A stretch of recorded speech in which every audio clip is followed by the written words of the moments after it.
The freedom of speech and expression guaranteed by Article 19 of the Constitution, it elucidates, is a right that could be restricted only under 19(2), which provides for certain reasonable restrictions.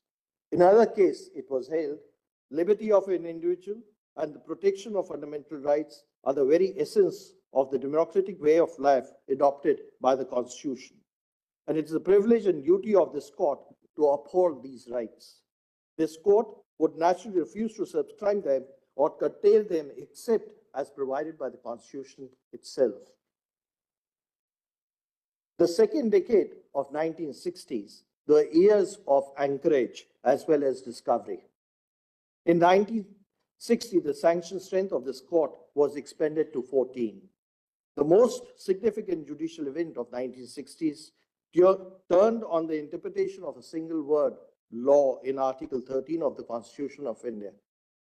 Article 13 provides a law inconsistent with or in derogation of fundamental rights are, to the extent of inconsistency, void. The courts were tasked to interpret whether the expression law used in Article 13 included constitutional amendment. If it did, then whether the chapter on fundamental rights could be rendered immune from amendment.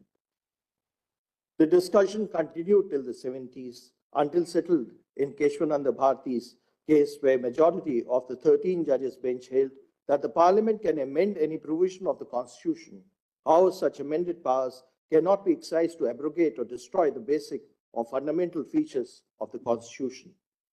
17 and 80s were years of turbulence, leading the way to social justice and equality jurisprudence.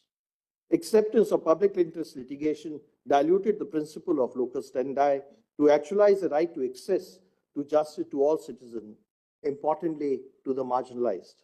Justice Krishna had reasoned that legal technicalities should not become an added terror for the underprivileged.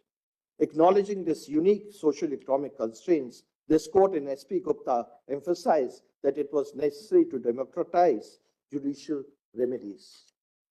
In Hussainara Khatun, this court dealt with the rights of under-trial prisoners, highlighting the right to speedy trial and resulted in release of more than 40,000 under-trial prisoners.